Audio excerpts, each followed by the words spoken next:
One question I get all the time, as in literally, is KK, how are you able to do all the things that you do? You have several businesses. Yes, I am a serial entrepreneur, and so there's several things that I do. There's several things I'm passionate about. There's several people I also mentor and work with, and yeah, my hands are pretty full and my days can be pretty busy, but I wouldn't drop any of this for anything. And so back to the question, KK, how do you do this? I say to people, I have a strong team. Now, it is beyond having a strong team. It is being able to trust my team, delegate appropriately, but because I've delegated, doesn't mean it's hands off, no. So I still need to be able to monitor it, and what I do is set processes. But I don't want to run ahead of myself. I'm going to show you exactly how I delegate. Boom! Welcome back. So how do I delegate? Delegating is a process, right? And you notice that I kind of had to catch my breath there. Why? Many people feel they're ready to delegate, but they're not. It starts with your mind. It starts with a conviction that the people I have on my team are great. And sometimes that conviction, you need to base it on fact. So the first step in delegating is being ready.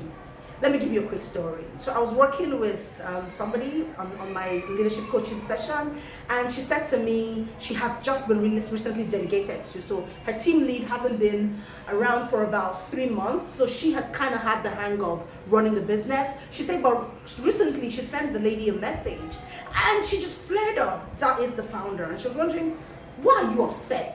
What exactly is going on? And what was going on was the fact that she wasn't ready. Yep, the founder wasn't really ready. And so she was feeling like she was losing control of her business, right? And that's usually the problem with most founders. You think you're ready, but the reality is that you're not. So you need to get ready. And this process that I'm going to take you through, yes, delegating is the process. You don't just say, I'm done with this, take it, go. No, there's a process to it. And this works for you, number one, and then the person that you're going to be handing over the reins to. Okay, so it is a process, and you need to flow with that process, or else it gets truncated and then there will be a problem because it comes right back to your table. And sometimes you're even worse because maybe that person you were delegating to will leave the company, and that leaves you squarely in a really, really untidy situation. So what do you do when you want to start the process of delegating? The first thing is to understand yourself. So you must come from a space of self-awareness. Am I ready for this? If you truly are ready for it, then what you need to do is to sit down and do a self-audit. Yeah, self-audit. Audit all the things that you're doing, write them down.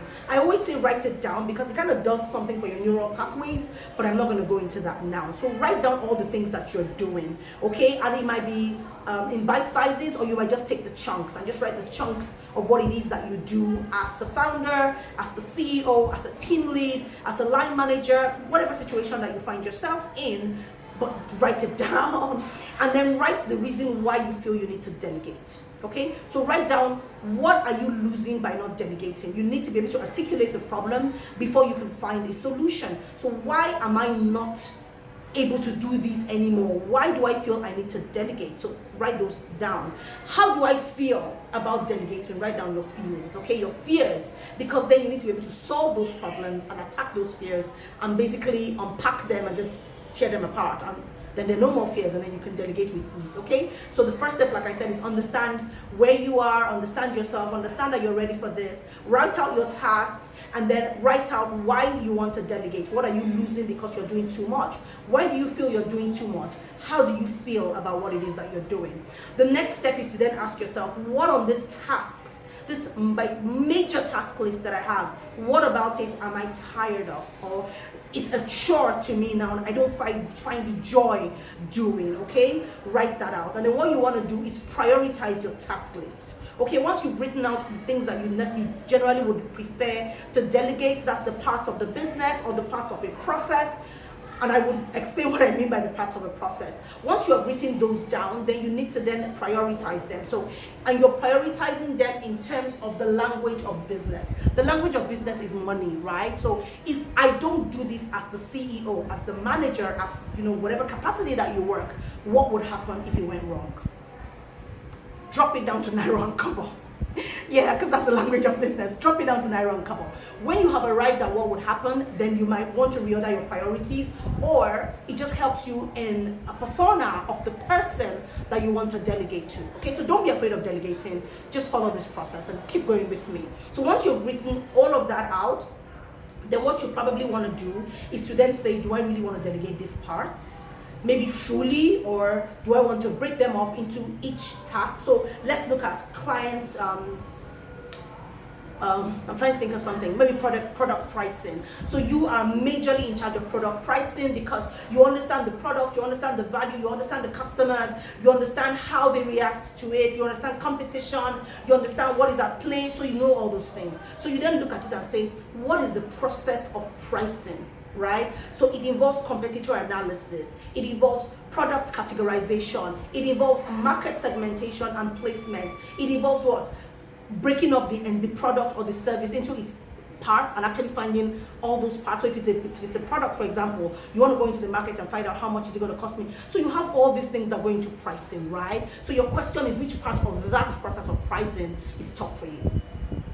Again, order them in terms of priorities, and then you can from there decide what part of it you want to delegate to. So that's the you part, okay? Deciding what you want to hand over and how you want to hand over it, and then of course the timing. So once you prioritize, then you go into the how, and you say, you know what, I'm going to start with breaking it up. I'm going to start with you doing this tiny bit of it. I'm going to start with this, and so that's what you want to do. And then you want to think about the timing. When am I going to be ready to do this? And in thinking about when you're going to be ready to do this, it's not just a factor of you, it also is a factor of the person you're delegating to. Yes. So is that person ready to take that part? Right? And that's where building your team comes in. So you also need to spend time building your team. And it comes from a place of what? Analyzing your team before you can begin to build that team. When you've analyzed the team and you've decided who you want to delegate to, remember, you have to write why you want to delegate to them.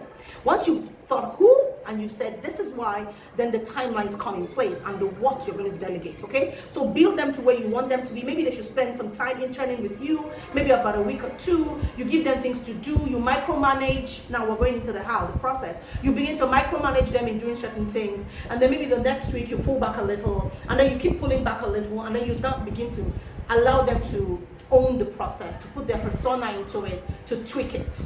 Okay, why? Because you've micromanaged to the point where you know what, this person can do this. Now let me give them a bit more liberty. Let me let them be a bit more flexible with this thing, and then you can then move back. Okay, so that's the process that you want to follow when you're delegating.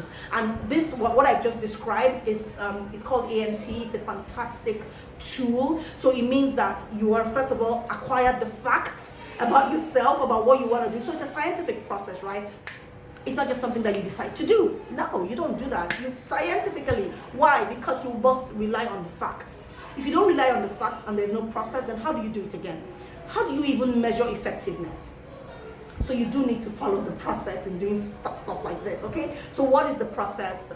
I've itemized it. You can rewind and go back and take a look at it, okay? And then you say acquire all the facts. You have them now, and the making meaning of them is working with the people and actually the entire process of delegating, okay? So you, in acquiring the facts, you are the one doing the work, and they majorly are watching. Maybe nobody even realizes that you're doing the work, but you're just putting together all the things that you need to help you with decision making. And that's what delegating is. It is a process of decision making, best for you, best for the business, best for growth, best for what? Sustainability. So of course it involves a huge dose of succession planning in there.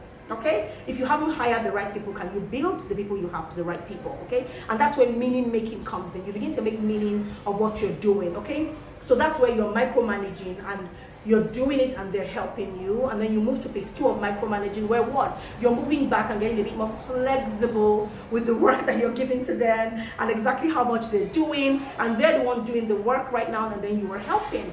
Once you're happy with that process, and it's difficult to put a timeline to it, okay, but to push people because you've seen their capacity and you want to move them out of their comfort zone. So remember, you're developing them, right? So maybe they need a training, maybe they need something extra, whatever it is that they need. You're going to kind of have to determine that when you do the audit, for not just for yourself, but also for the individual that you're moving this process onto. And then you go to this last stage, which is a transfer stage, right? So you're moving them to take over the job, and in transferring, you're basically doing that, you're watching, and then they're doing the work. So those are the stages that you want to look at when you're thinking of delegating. But guess what? It starts with you.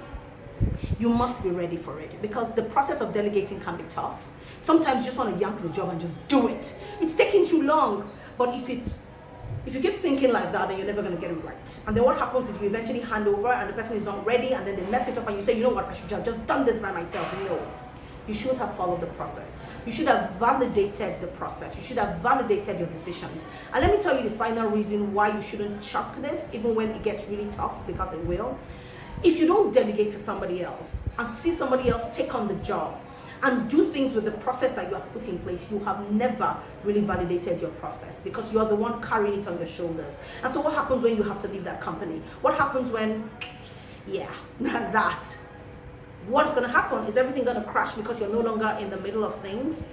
You need to validate your process. You need to validate your ideas. You need to validate you. And by doing that is by being able to transfer adequately, almost like making a disciple of the people that work with you. So you've transferred your skill sets to somebody else. This is about delegating, and I do hope that you've learned the process. Hi, so this is KK once again, and yes, we have been looking at delegating. Have you subscribed to my YouTube channel? You need to subscribe now. Hit that subscribe button, because I will be sharing tips like this every single week. Not just about business, but about life, about relationship, about religion. I just keep sharing. So you want to hit the link in the bio and subscribe to this YouTube channel, okay? That's really important. And of course, you want to follow me on social media, on Instagram and on Twitter. And I'll be happy to have you as part of the community.